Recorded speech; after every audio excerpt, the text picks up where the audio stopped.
You ever walk into a hospital room and feel like the air itself is holding its breath, like the building's waiting for something to break? That's where this story begins. A man named Carter Hale, one of the richest men in the state, lying pale as linen on a hospital bed hooked up to machines that sound more like a jury than medical equipment, and the doctors can't explain why he's failing. Then, a stranger walks in and says the one thing no bank account can buy, that his life depends on marrying someone the world has already thrown away. Yeah, that happened, and it's the kind of twist that makes you ask what would you do if the price of your life was someone else's dignity. Act 1. The Bargain. Carter Hale was a headline accompanying a mansion, but in that moment he was a person gasping, skin-burning breath shallow, and his family was frantic. His sister Evelyn paced. His father John stared at machines like they owed him an apology. And then an old woman came in from nowhere. Hazel Crow, they called her, with hands like carved wood and eyes that had seen every kind of sorrow. She touched Carter's forehead, hummed a tune no one recognized, and said, plain as a dime, "He's cursed. Only a union with a woman who's been hollowed out by life will bind it. Not a woman of wealth, not a beauty, but a woman with nothing left to lose." Everyone laughed, one nervous laugh. Then the laugh died when Carter's pulse dipped and the monitors sighed. Desperation is a dangerous currency. John sent drivers into the night, the company cars cutting through neighborhoods they'd never enter, and they found her sitting under a street lamp, clutching a paper cup, eyes steady. June Walker. June looked like someone who'd been erased by the world. A faded jacket shoes with more miles than tread hair pulled back in a knot, but there was a dignity in her that didn't ask for permission. The family offered her money and a burlap sack promises doors. And when you haven't eaten in days, a promise is a heavy thing. She was scared, she was skeptical, and she was tired. Yet she said yes because yes meant a roof for one night and for someone who had nothing that can be everything. They wed her to a man she didn't know. At 11:52 p.m., words murmured over candles, a red ribbon tied on both their wrists. And at midnight, Carter drew breath like someone given back a sentence. But waking up didn't make him grateful, it made him furious. "Why would you chain me to a beggar?" he spat. And the word beggar landed like a punch. June felt it in her bones. She stepped back, tears like rain on a tarp, and yet the old woman Hazel held up a hand and said, 1 year. No divorce before the year is up or the curse returns.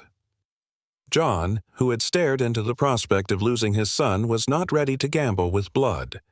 So a bargain was struck. June would move into the Hale house, eat at their table, sleep in their house, but not as family, more as a placeholder until the year passed and her price was paid. Imagine doing the one thing that saves a life and being rewarded with a broom. Act 2. The Furnace. The Hale mansion was a movie set, but a cold one.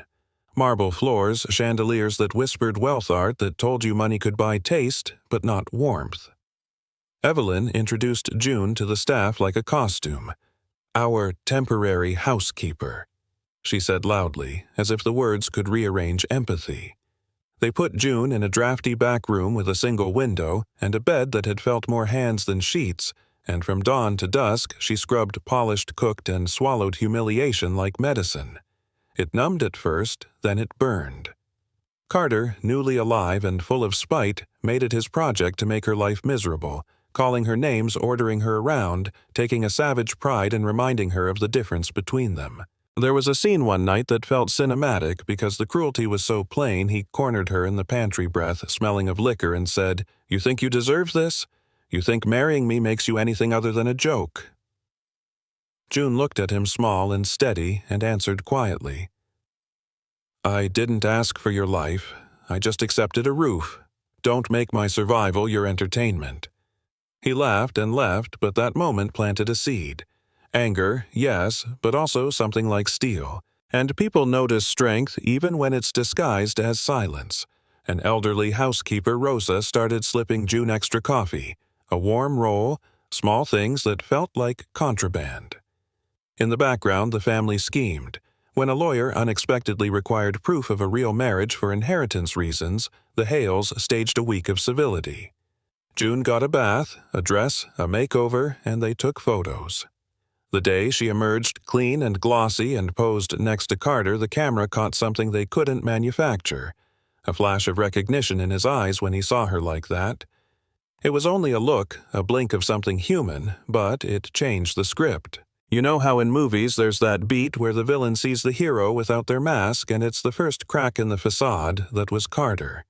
He started drinking more, pretending less, and the cruelty that had defined him softened into guilt that tasted like grief. That didn't make him a saint. It made him dangerous in a new way, stumbling between remorse and pride, unsure which to feed. June, for her part, stayed quiet.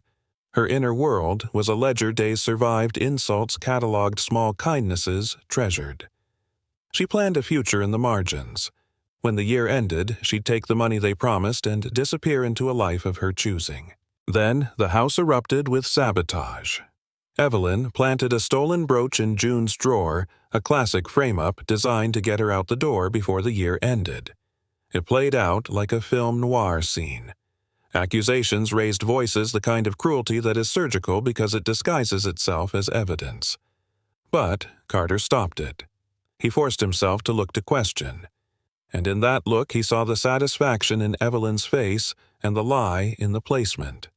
He called her out in front of everyone saying, "You planted it," and the house's air changed. Shock, the slow scrabble of loyalty rearranging. And June watched cold and cautious as a man she had never trusted defended her. It was a pivot. Act 3. The reckoning and the choice. Over the next months, something unspooled that neither of them expected. Small conversations wary, and then less guarded where Carter asked about June's childhood not out of curiosity but something heavier, a need to understand the person whose hands had scrubbed his floors and saved his life. There was a night where he found her asleep by a window, and instead of anger, he felt a hollow ache, and when he woke in the morning he couldn't shake the image. He began to apologize with actions, better food, a proper room, asking her opinion on small things as if it mattered. June accepted what she needed and did not mistake it for affection. That line, the one between kindness and courtship, they both stepped over and then stepped back from terrified of what it meant. As the year wound down, the house hardened and softened in turns. Evelyn screamed. John tried to stay neutral. Rosa remained a quiet ally. June saved every penny Rosa tucked in her hand. She had a plan: leave, rebuild, maybe open a tiny bakery, maybe rent a small room and breathe. Carter, who had once believed himself entitled to everything, realized the one thing he couldn't buy was a second chance with himself. On the last morning, June packed the last of her things into a single bag, checked the envelope of money John had promised her, enough she thought to be safe, and walked to the front door where a car waited. He found her at the top of the stairs, hollow-eyed but whole. He said, choked and raw, "I know, sorry isn't enough. I know I don't deserve this, but you changed me. You made me see what I was becoming." June looked at him, and in that look was the weight of all the indignities and the quiet dignity of someone who'd chosen life over bitterness. She said simply, "I forgive you, not because you earned it, but because I need to step out of this anger." She turned, got into the car and left without looking back. The end is satisfying in a way and messy in another.